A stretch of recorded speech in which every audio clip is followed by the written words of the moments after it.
Fala corredores e corredoras, chegamos para mais um vídeo do canal e hoje a gente vai entender um pouquinho sobre essas palavras difíceis que tem na corrida.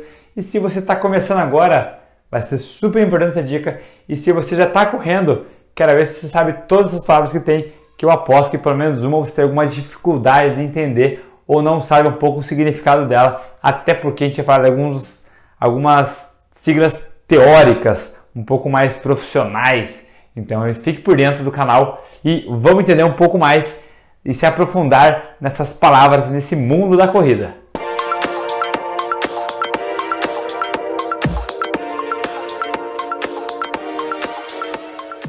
Muito bem, estamos aqui para uma dúvida que o pessoal normalmente tem. Como que eu falei, vou fazer esse vídeo? Porque uma aluna minha fez um teste ergospirométrico, ou seja, um teste de aptidão cardiovascular para ver se estava tudo ok, se ela poderia retomar a corrida, se o coração dela estava tudo certo. E aí ela pegou o resultado do teste em mãos. E aí ela fez o quê? O que você provavelmente também faça, que é o quê? Não entendeu nada, mandou o teste para mim e falou: Nilson, o que é isso? Não entendi. Porque normalmente você pega o resultado do exame sem estar com o médico. E aí você vai entender como esses laudos, como essas siglas que tem ali. E algumas dessas siglas eu trouxe para vocês aqui no vídeo de hoje. Por quê? Porque assim que você pega um teste, você vai ter que olhar principalmente para dois fatores ali quando a gente pensa em treinamento de corrida. E quais são os dois fatores? É o VO2 máximo e o limiar anaeróbio. E eu vou explicar um pouco mais para frente o que são os dois fatores e o porquê que você tem que sempre olhar para eles e o porquê da importância de eles estarem sempre altos, beleza? Bem, a corrida, assim como toda região, tem um sotaque diferente. Ela tem, ou seja, uma particularidade específica. E a corrida, ela tem um aspecto muito particular. Então, o esporte em si, em cada modalidade, você vai encontrar algumas dessas especificidades, como por exemplo, cortar. Qual é o esporte que fala cortar? Bem, um deles é o vôlei. Então o vôlei ele cortou. Então o que aconteceu? Ele deu uma batida forte na bola. Por exemplo, furou. Como assim furou? Ah, o rapaz furou a bola. No futebol ele furou a bola porque ele deixou a bola passar ou ele chutou errado, ele deu uma furada. E aqui, queimou. Queimou pode ser num saque de vôlei, pode ser queimar a largada no atletismo ou queimar a largada na natação. Então existem algumas palavras e você que está entrando agora talvez tenha um pouco mais de dificuldade, assim foi quando eu comecei também. Por quê? Porque quando eu comecei você chega numa roda de amigos que já correm, eles começam a falar algumas palavras que você fica em dúvida, aí fica duas situações. Primeiro, uma situação chata, para você sempre ficar perguntando o que é isso aí mesmo, o que é aquilo ali, o que é isso aí, ou você fica com vergonha e interioriza um pouco essas duas, fala, eu vou aprendendo, e foi o que eu fiz o quê? Aprendi na pele. Você começa a aprender aos poucos, começa a ouvir, começa a entender, e isso pode ser quebrado com esse vídeo de hoje. Você já vai ser daqui expert em todas as gírias e as palavras da corrida. Bem, eu fiz uma analogia, qual? Estudar inglês é igual a viver lá fora? Você morar lá fora é a mesma coisa? Ai, Nilson, claro que não. Exatamente. Então, quando você está no mundo da corrida, você entende um pouco mais e você sabe, porque às vezes tem palavras que não é basicamente o significado que está no dicionário. É um significado particular, assim como tem gírias lá fora em inglês que você não estuda aqui, que você aprende apenas convivendo e praticando. Então, o convívio e a prática vai te dar essa autonomia e essa, vamos dizer assim, autoridade em entender essas palavras diferentes. Bem, eu separei algumas palavras, vão ser bastante, mas eu tenho certeza que vai agregar muito no seu início na corrida.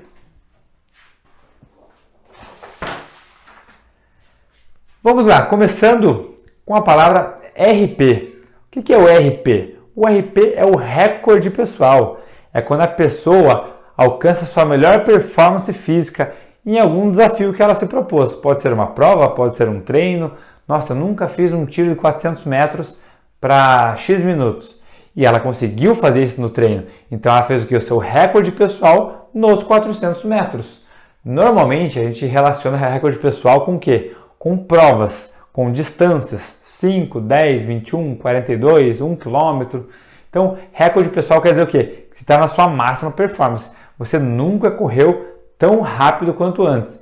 Então, se você fazer a sua primeira prova, vai ser o seu recorde pessoal. Olha que legal. Então, você vai conseguir alcançar o seu recorde pessoal e a partir disso, você vai ter que fazer muito treinamento para você ter uma evolução e conseguir novos recordes pessoais. Nesse primeiro contato com o recorde pessoal, é natural você ir baixando com uma frequência alta, tá? Agora, quanto mais treinado você for, essa frequência ela vai se espaçando mais e esse recorde pessoal vai ficando cada vez mais difícil, cada vez mais necessitando do quê? De ajustes finos e periodização bem específica para o seu objetivo. Porque senão a gente não vai conseguir chegar e lapidar você até entregar você para o seu recorde pessoal. Pace. O pace, muitos já sabem o que é, mas nada mais é do que o ritmo da sua corrida. Como assim o ritmo da sua corrida? Vou dar um exemplo. Se você corre 10 km para 60 minutos, você fez então 1 km em 6 minutos. Então o seu pace é de 6 minutos por quilômetro. A gente sempre coloca o pace assim, por exemplo, 6,30 por quilômetro. Então 6,30 por quilômetro. Esse é o seu pace. Você corre o 5K para 25, 25 dividido por 5 vai dar 5. Então o seu pace é de 5 minutos o quilômetro. Entendido? Então a nossa meta sempre vai ser baixar esse pace para te dar uma qualidade maior na corrida, essa segurança maior e que você consiga também desenvolver uma corrida um pouco mais natural e um pouco mais fluida, né? Vamos dizer assim. E aí lembra lá daquele VO2 máximo que eu comentei com você lá no começo do vídeo, no qual eu falei que minha aluna pegou o teste e falou, mas o que é esse VO2? Bem, o VO2 máximo é a quantidade, né, o consumo de oxigênio que a gente consegue transformar em energia. Então, é um preditor de performance e também um preditor de condicionamento físico. Então, pessoas sedentárias tendem a ter um VO2 mais baixo. Isso é alarmante? Sim, é alarmante. Quer dizer que a sua condição cardiorrespiratória, cardiovascular, ela está um pouco deficitária e não está tão otimizada. Então, o VO2 máximo, normalmente em corredores, você consegue ter números maiores, porque a gente faz um trabalho aeróbico e o nosso VO2 está direto ligadamente. Ou seja, você consome esse oxigênio e consegue transformar ele em energia. E não apenas consumir e não usar em energia, não transformar em energia. Isso é super importante. Então, é um preditor de performance para corredores. Agora, você me diz, Nilson, se eu tiver um VO2 de 50 e meu amigo também tem de 50, quem vai ganhar a prova? Não sabemos, né?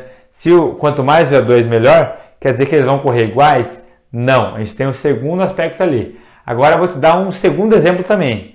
Você tem VO2 55, é um número alto, um número bom.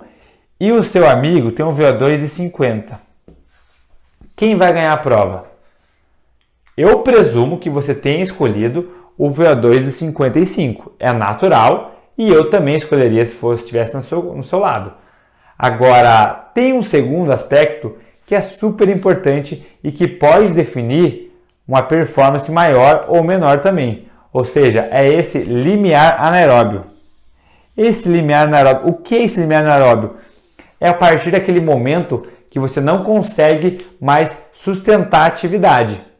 Então você vai produzir mais, vai ficar mais ácido o seu pH corporal do que você vai conseguir remover. Então você vai produzir mais do que remover. Produzir mais do que remover, ou seja, você vai ter que ou diminuir essa intensidade ou parar o exercício. Vamos lá. O primeiro atleta tem um VO2 de 55 e o segundo um VO2 de 50. O de 55 vai ganhar?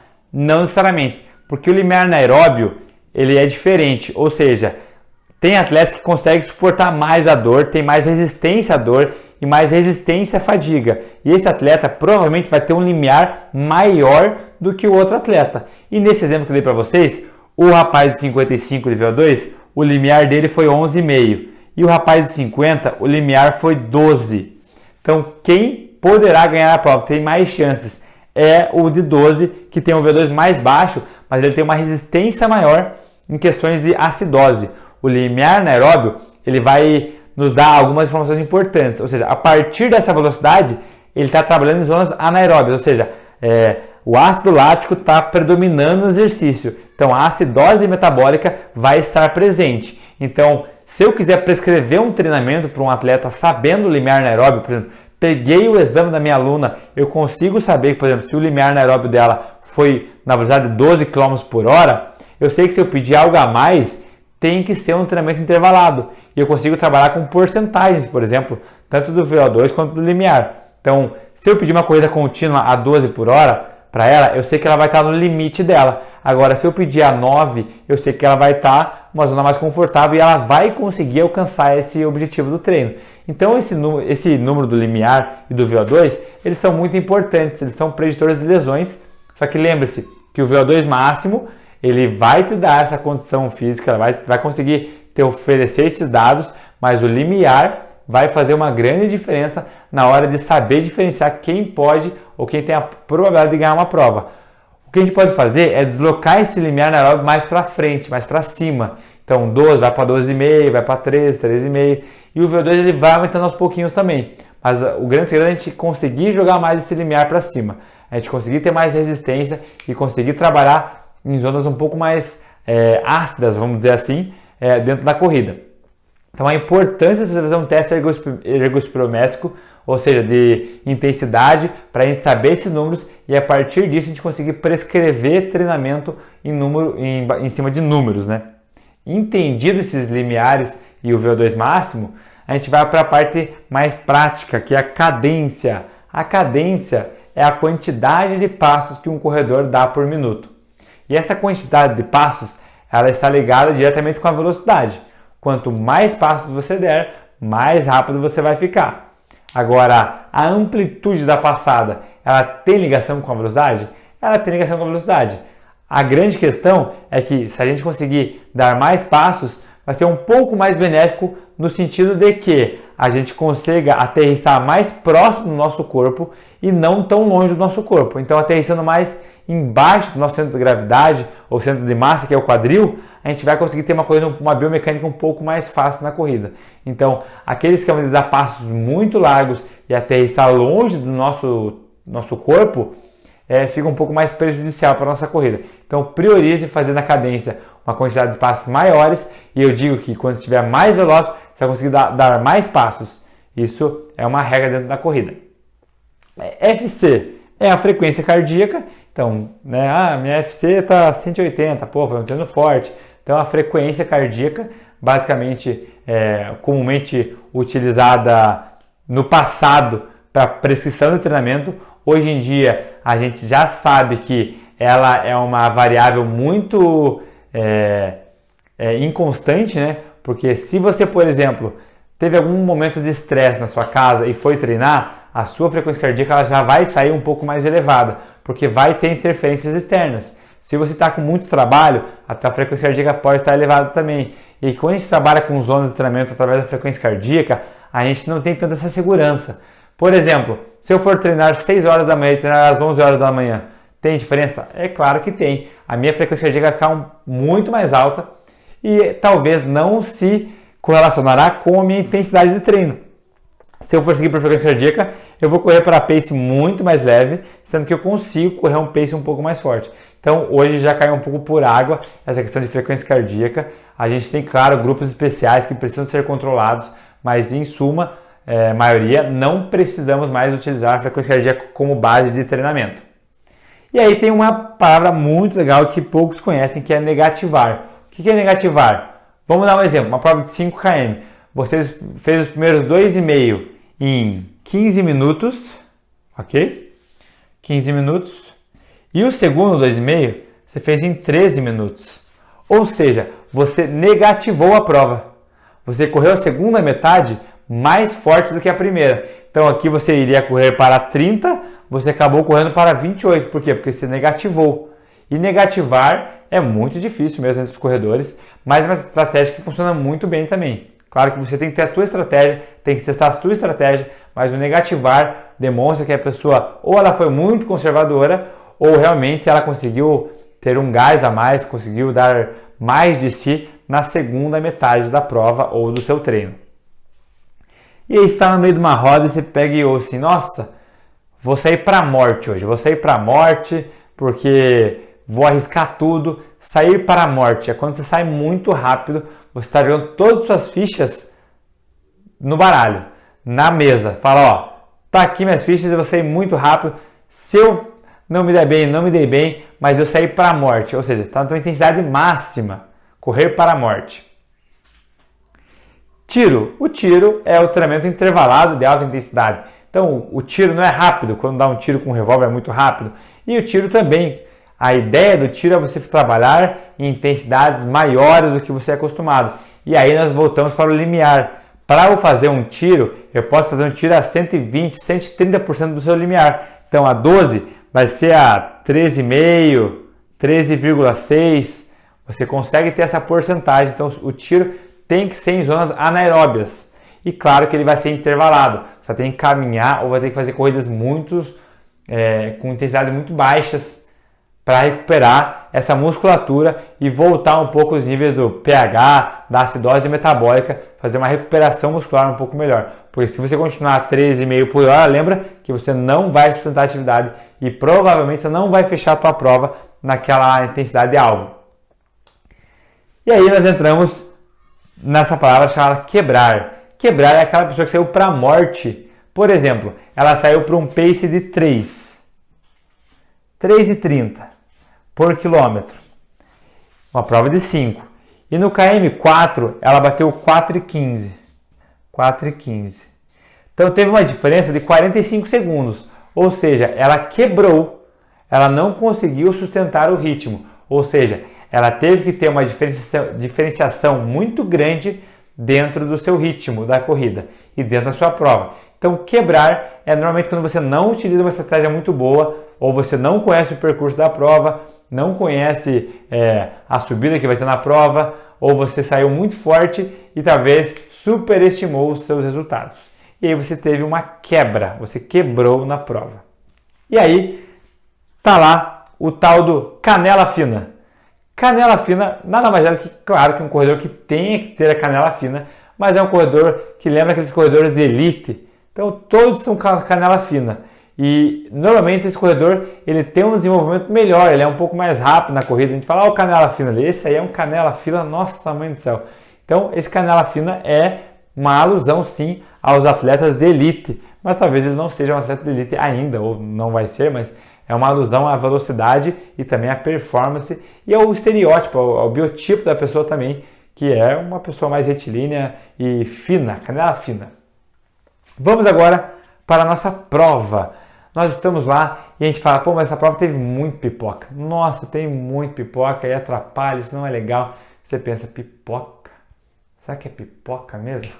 Não, não é pipoca mesmo. Pipoca são aquelas pessoas que aproveitam a estrutura da prova, mas não pagam inscrições.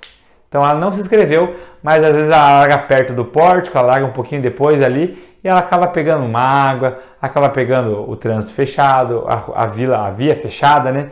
Então ela aproveita esse momento da prova, só que ela não ajuda o organizador se inscrevendo. A gente chama essas pessoas de pipoca. Pipoca.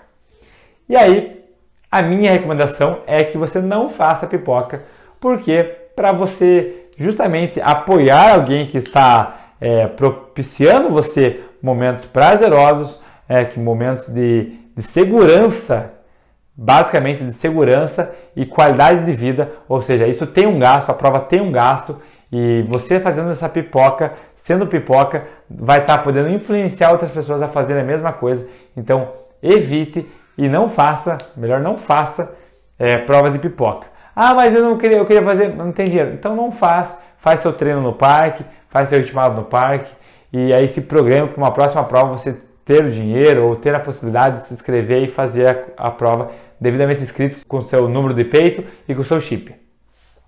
Agora nós falaremos de coelho.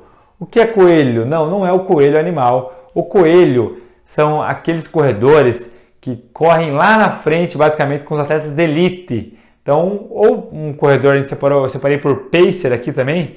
Então, eu vou te falar a diferença um pouquinho que eu penso de coelho e pacer. O coelho é aquela que a prova contrata os corredores para correr lá na frente, para tentar algum recorde mundial, tentar algum tempo abaixo, novo, um tempo um pouco mais rápido. Por quê? Porque ele vai ditar o ritmo da prova. Ele tem uma missão, que é ditar o ritmo da prova. E normalmente esses coelhos, eles vão até determinados quilômetros e eles param. Tum.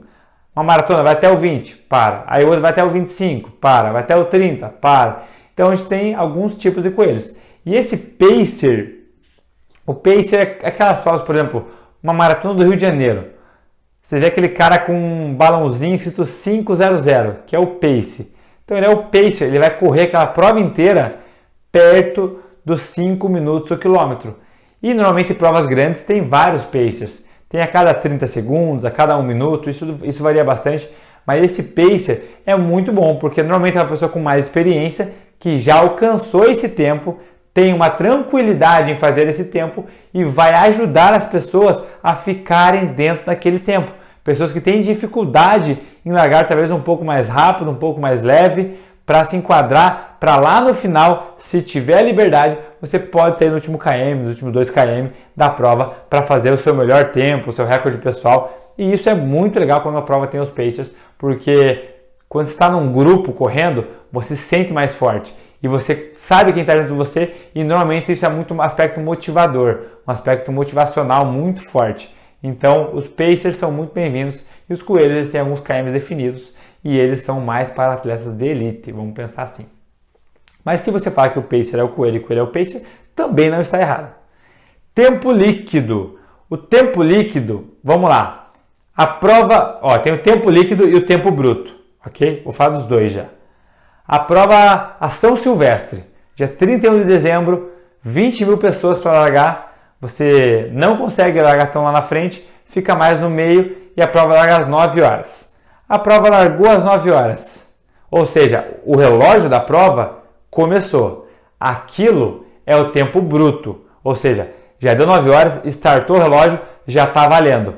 Até você passar o relógio ou o pórtico, vai demorar algum tempo, 10 minutos, 15 minutos, não sei quanto tempo vai demorar, 5 minutos, 2 minutos, mas você perdeu, você tem aquele delay de tempo. Então, aquele tempo que você perdeu, você vai apertar o start só quando você começar a corrida, correto? Começou a corrida, pum, apertou o start. Então, da onde você apertar até a chegada que você vai parar, é o seu tempo líquido. Só que lembra que o relógio da prova estava rolando? É o tempo bruto. Você pode fazer a São Silvestre em 1 hora. Só que você largou com 10 minutos. Vai estar lá na tua foto 1 hora e 10. Essa 1 hora e 10 é o tempo bruto. E essa 1 hora do seu relógio é o tempo líquido. Então, sempre espere, obviamente, passar o pórtico para você apertar start no relógio.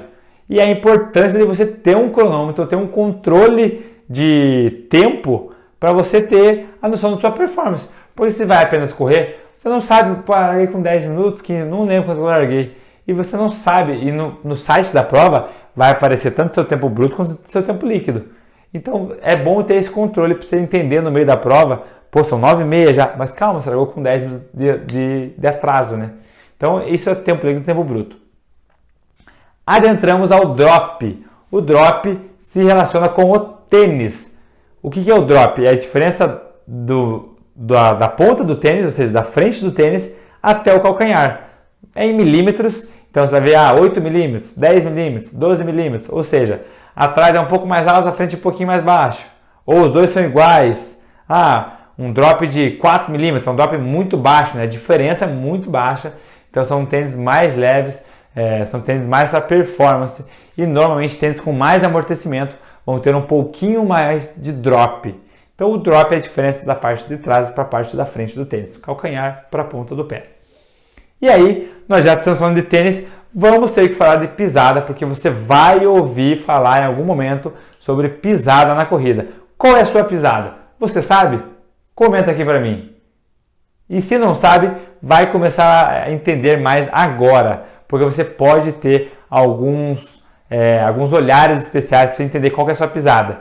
Você pode olhar tanto por fotos de corrida em prova, você vê foto, nossa, eu sempre piso para dentro, piso para fora, não vejo diferença, você vai entender um pouquinho mais.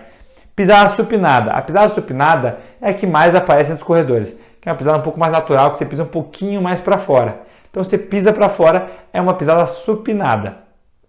Uma pisada pronada ela é invertida. Você pisa mais para dentro, para a parte interna. Então, seus joelhos eles se aproximam um pouco mais. E na pisada supinada, a teoria é que os seus joelhos joguem um pouco mais para fora. Então, supinada para fora, pronada para dentro.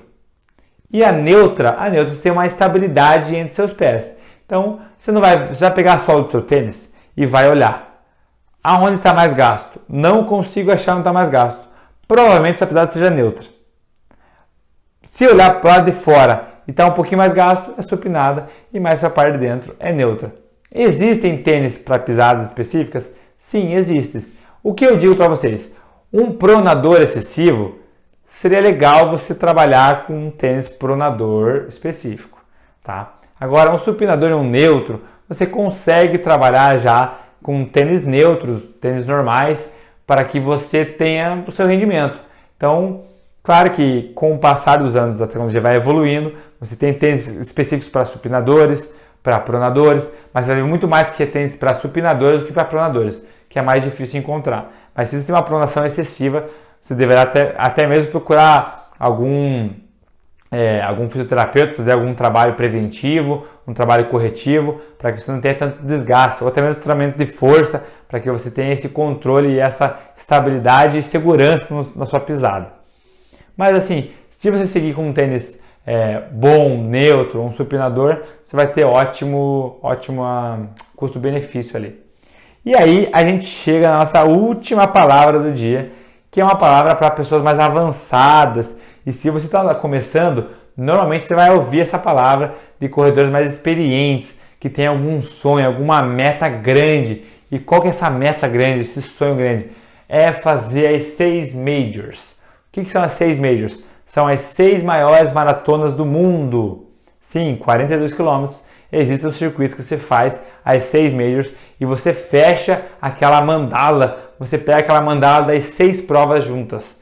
Então, quais são elas? Bem, primeiro é Berlim, depois vai ser Londres, Chicago, Nova York, Boston, Tóquio. Isso, Berlim, Londres, Chicago, Nova York, Tóquio e Londres. Perfeito? Essas são as 6 maiores maratonas do mundo. Por quê? Porque elas estão mais avançadas em quesito de eles têm controle de temperatura, ou seja, um clima mais ameno, um percurso mais rápido, a organização é maior, tem um grande número de atletas, um grande número de procuras e algumas exigem até um qualify. O que é qualify? Qualify é um tempo de qualificação para você conseguir fazer essa prova. Boston é um exemplo desse. Você tem que olhar sua faixa etária, ou seja, 25 a 29 anos. Olha lá, pô, tem um tempo, é 3 horas e 30. 3 horas você tem que fazer uma maratona antes de Boston para menos de 3 horas e 30 para se qualificar a fazer Boston, a mandar o tempo para eles olharem, analisarem e ver se você vai poder fazer Boston, se inscrever em Boston. Claro que tem outros meios de você fazer as 6 majors, que é através de agências de turismos. Fica um pouco mais cara, claro, mas tem essa possibilidade para todo mundo. Então esse qualify é o tempo de qualificação que você precisa para fazer essas majors específicas. Então a gente falou bastante sobre corrida, a gente falou bastante sobre os pontos importantes. A partir de agora eu tenho certeza que você não vai ter mais surpresas na hora de conversar, seja ele com um corredor iniciante ou um corredor avançado ou até mesmo com um treinador de corrida.